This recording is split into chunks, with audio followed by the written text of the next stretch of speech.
the new version of Afterneath. So we kind of took a lot of customer requests into account, and the number one thing was expression control over the drag, and number two was trails. So when you turn the pedal off, it naturally decays. And I kind of thought that both of those were great ideas. Expression control over the drag, more difficult than it sounds like it would be. The drag is really kind of the clock for the audio processor that's inside, and it worked a very specific way. So to do that, we had to develop a new clock based around a microcontroller. So it was a program, and that took a lot of time to do, as simple as it was. The differences between V2 and V3 are pretty big, but the algorithm is still the same, so the pedal sounds exactly the same. It's just the input and output buffers in the way that the processor is clocked that's really different, but we tried to keep it consistent. So you can still get all the same sounds out of V3 that you could out of V1 and V2, it's just there's more to it. The first goal was just to get expression control over the drag, but in the process of doing it, the engineer that worked on that, John Sonnenberg,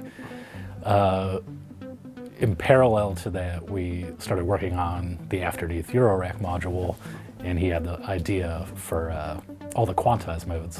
So it would hit certain pitches as you would cycle through the drag control.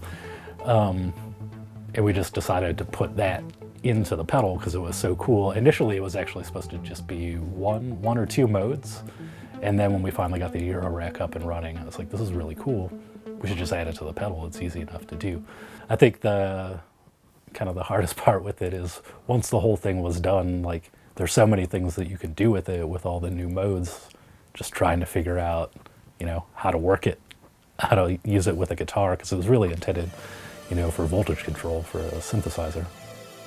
Start with an expression control, and I would start in mode 2, which is, exactly how the other version of the Afterneath worked, except for there's slew applied to the control, which means there's a delay in the reaction of the Afterneath to how you're moving the expression control.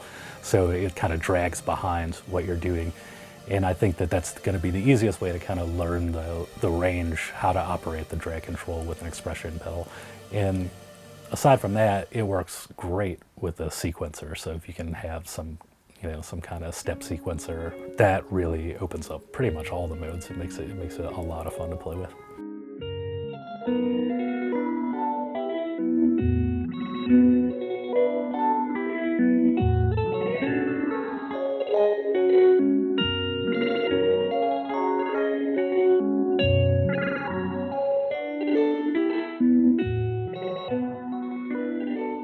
If you're into experimentation, or you kind of like just looking for something fun to play with, I definitely think it's a huge upgrade. It's really a whole nother pedal with the new clock and all the new modes that it operates in. It's really kind of like a whole new instrument.